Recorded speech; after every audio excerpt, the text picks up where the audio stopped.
Halo teman-teman, pada video kali ini kami dari kelompok 3 akan menjelaskan bagaimana sistem klasifikasi penyakit di bidang kesehatan menggunakan algoritma C.4.5 dalam bahasa pemrograman Java. Saya akan memperkenalkan terlebih dahulu dengan teman sekelompok. Saya sendiri Iqbal Ramadan dengan NIM 2204102 dari kelas 5T5. Kemudian ada Gilang Ramadan Esluwau dengan NIM 2204109 dari kelas 5T5. Dan terakhir ada Ilham Adi Muhammad dengan NIM 2204116 dari kelas 5T5.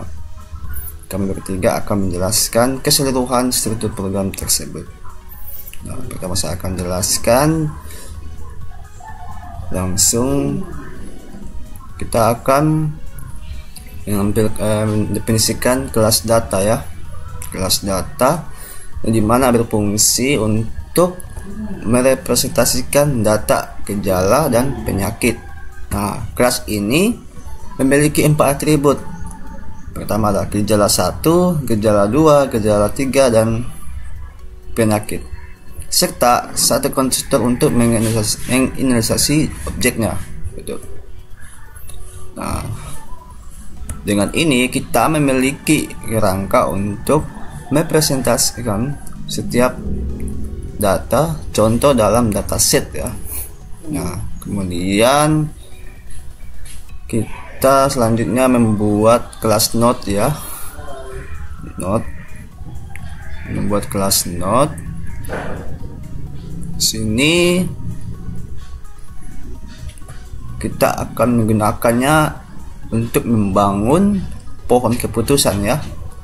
Pohon keputusan. Nah, kelas ini memiliki atribut ya, yaitu dengan variabel atribut ya. Atribut untuk menandai si atribut itu diuji ya. Kemudian ada children. Children itu berisi cabang-cabang dari node ya. Dan klasifikasi untuk si node down atau root node, leaf node maksudnya gitu. Jadi si node ini berupa node penghubung ya, penghubung atau node down yang menyimpan klasifikasi akhir. Nah, kemudian tampilan di bagian public class C4.5 classification dan list data dataset, kita akan masuk kelas utama ya. Ini bertanggung jawab menyimpan data ya, menyimpan data, kemudian membangun dan menjalankan si program, si pohon keputusan itu.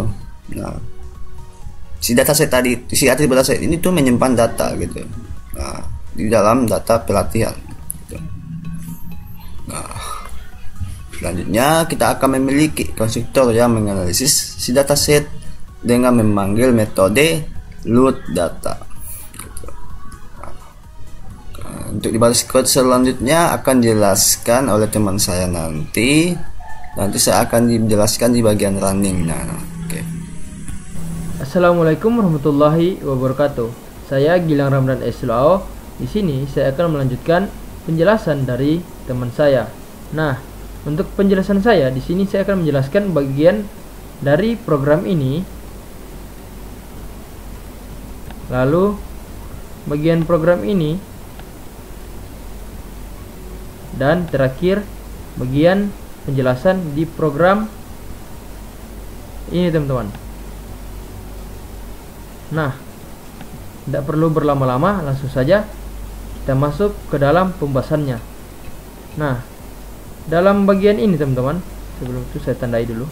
Nah, dalam bagian ini, di sini kami menggunakan metode load data. Nah, metode ini digunakan untuk menambahkan data contoh ke dalam dataset.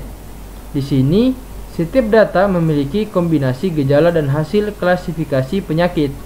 Nah, penjelasan selanjutnya di bagian program ini teman-teman. Nah, bagian program ini, di sini kami menggunakan metode build tree. Nah, metode ini bertugas untuk membuat pohon keputusan. Pertama, ia memeriksa apakah data kosong. Jika iya, ia akan mengembalikan 0. Lalu ia mengecek apakah semua data memiliki klasifikasi yang sama dengan memanggil check comment size. Nah, selanjutnya teman-teman, bagian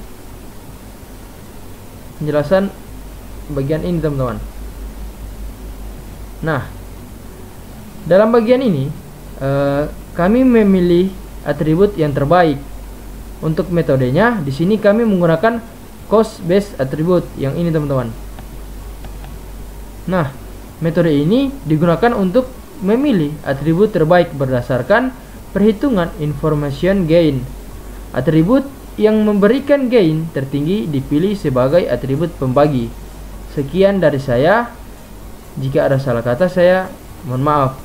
Untuk selanjutnya akan dilanjutkan oleh teman saya. Saya Gilang Ramadan, SLO, mengucapkan terima kasih. Perkenalkan, nama saya Ramadan Muhammad. Di sini saya akan melanjutkan penjelasan baris coding dari teman saya sebelumnya, yaitu Gilang. Di sini kita akan masuk ke menghitung entropi dan informasi gain. Di sini kita menggunakan metode calculated entropy dan calculated informasi gain. Pada metode calculated entropy, kita akan menghitung entropi dataset, sedangkan calculated informasi gain, kita akan menghitung informasi gain untuk menentukan seberapa efektif suatu atribut membagi data. Lalu kita masuk ke proses klasifikasi. Pada proses klasifikasi ini kita menggunakan metode classify untuk mengklasifikasikan data baru berdasarkan pohon yang sudah dibuat. Jika mencapai note down, ia akan mengembalikan klasifikasi. Lalu kita masuk ke penutup dari baris coding ini, yaitu fungsi main. Di sini kita menggunakan metode main yang akan mengatur interaksi dengan pengguna, meminta input gejala, dan menampilkan hasil klasifikasi. Sekian penjelasan dari saya. Untuk hasilnya akan dijelaskan oleh teman saya, yaitu Iqbal. Sekian dari saya, terima kasih. Baiklah, setelah kedua teman saya tadi menjelaskan setiap baris code untuk program ini ya, saya akan menjelaskan di bagian runningnya. Oke, langsung saja kita running.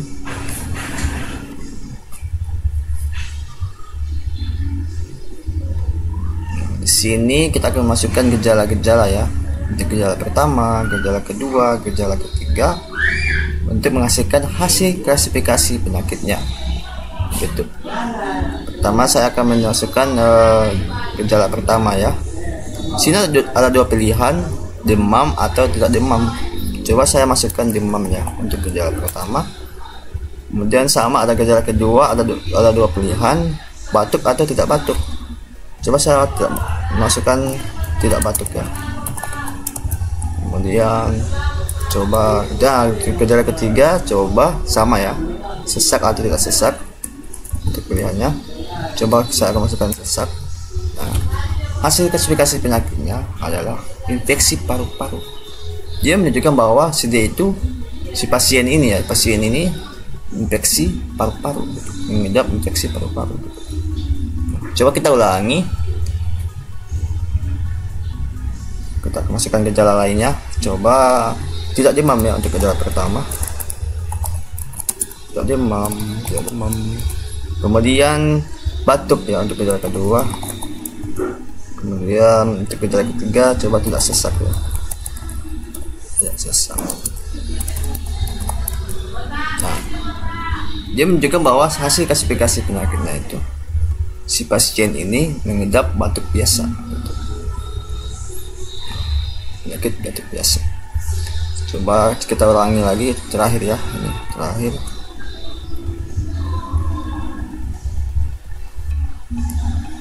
Ulangi lagi.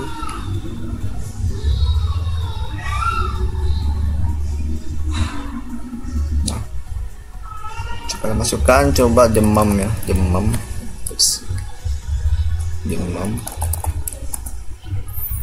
Untuk gejala kedua coba batuk ya. Kita main kiri.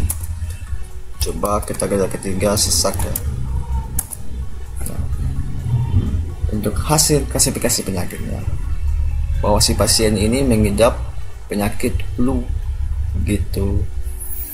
Nah, demikianlah penjelasan dari kelompok kami untuk mengenai program Java ya, untuk mengklasifikasi penyakit di bidang kesehatan gitu. Jika ada kesalahan kata dan kurang dimengerti dari cara penjelasan kami, mohon dimaklumi. Dan semoga ini program ini bermanfaat ya untuk kita dan untuk teman-teman sekalian. Sekian dan terima kasih.